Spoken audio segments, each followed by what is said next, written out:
Merci, monsieur le maire. Allez, j'ai failli attendre. Monsieur D'abord, je vais vous dire Monsieur mon Saléon, plaisir. ici c'est chacun son tour. Vous avez demandé la parole après C'est le Madame tour de Machimale. Madame Cam depuis 1h30, alors Non, c'est un peu long. Mais Madame Cam répond aux questions des élus, donc c'est normal monsieur. qu'elle puisse répondre. Et c'est normal qu'elle soit l'adjointe aux finances. Monsieur Saléon, vous avez la parole et vous seul. Merci, monsieur le maire. Je suis ravi d'être de retour parmi vous. Je constate que les choses sont bouleversées par rapport à ce que j'avais vu des élections de 2008.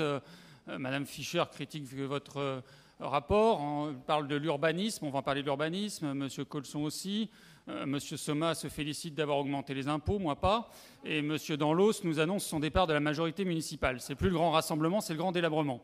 Je suis ravi de revenir dans ce contexte pour participer à cette débâcle finale d'une majorité qui, je l'espère, sera sanctionnée dans les urnes dans 6 mois. Et effectivement, il est temps de faire votre bilan et de parler de ce rapport de la Chambre régionale des comptes. Vous avez parlé des magistrats indépendants, et effectivement, comme les magistrats sont tout à fait indépendants, c'est tout à fait indéniable. Mais pour être indépendants, ils n'en sont pas moins hommes, ils ont une vie, ils ont un parcours. Et si on prend par exemple en 2007 le président de la 7e section de la Chambre régionale des comptes, figurez-vous que cet homme-là a eu une vie, il a été directeur du cabinet de Madame Lindemann.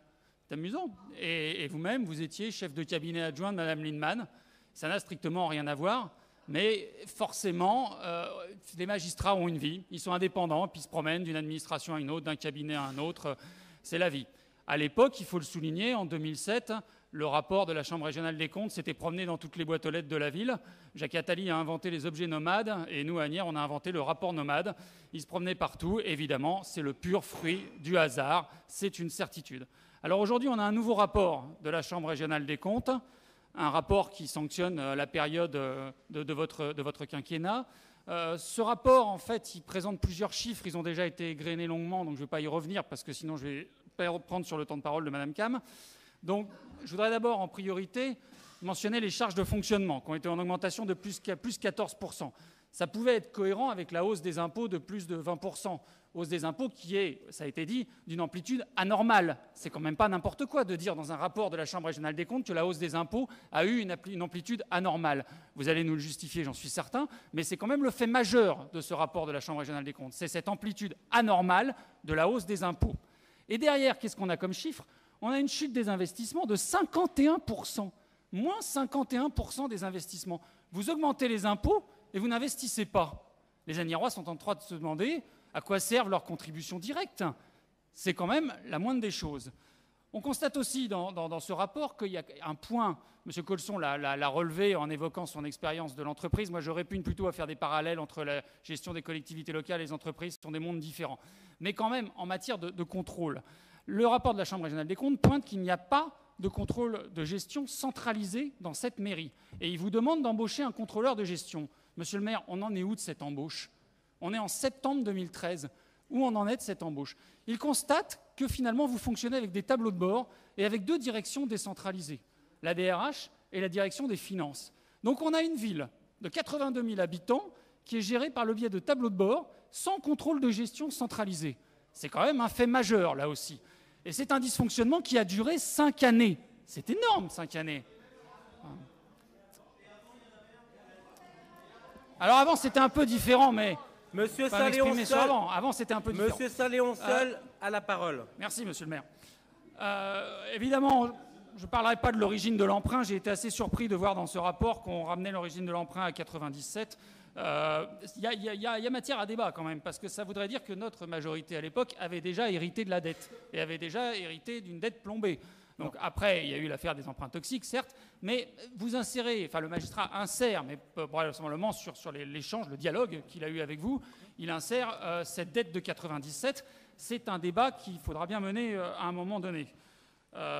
L'autre point qui est tout de même très troublant, c'est à la page 18, Mme Aeschlimann l'a évoqué, c'est l'absence de traces de réalisation des prestations sur les factures. Et alors là, moi, ça m'a amené une interrogation, parce que je m'interroge beaucoup. Je me suis dit, tiens, c'est marrant, ce parking ne parle pas d'urbanisme, en effet. Il ne parle pas de l'élément majeur de votre mandature, qui est la construction du parking centre-ville. C'est quand même incroyable.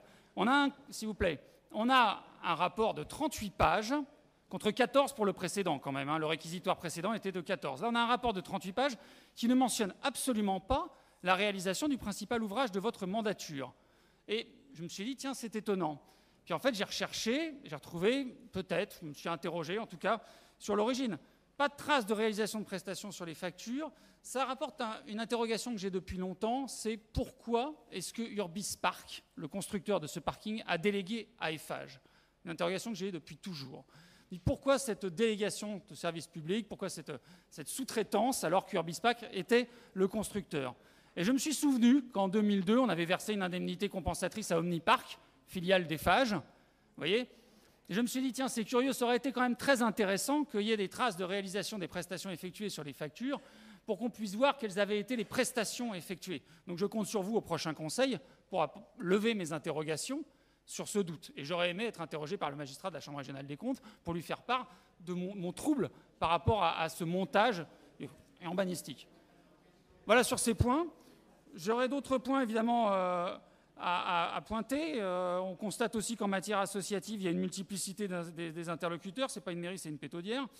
On constate enfin que pour les carburants, vous avez raison, en baisse de 14%, mais il n'y a pas de voiture jusqu'en 2011. Donc on est content qu'il y ait une baisse quand même, c'est la moindre des choses. Hein, voilà. Donc pour moi, ce rapport de la Chambre régionale des comptes, c'est une première étape. Je crois qu'il a un intérêt, c'est qu'effectivement, il est beaucoup plus fourni que le rapport de 2008. Il est beaucoup mieux rédigé. Il raisonne en termes de ratio financier. Il ne vous donne pas quitus, monsieur le maire, parce que vous allez en faire un argument électoral pour les prochaines élections, mais il ne vous donne pas quitus, loin s'en faut. Quand on a 33% de taux d'absentéisme, hein, vous avez rappelé que le taux dans le privé était de 18%. 33% de taux d'absentéisme à la mairie, c'est effectivement qu'il y a un mal-être parmi les agents municipaux. Vous allez aller aux élections avec ce mal-être parmi le personnel municipal. Et qui dit mal-être, dit mauvaise prestation de service.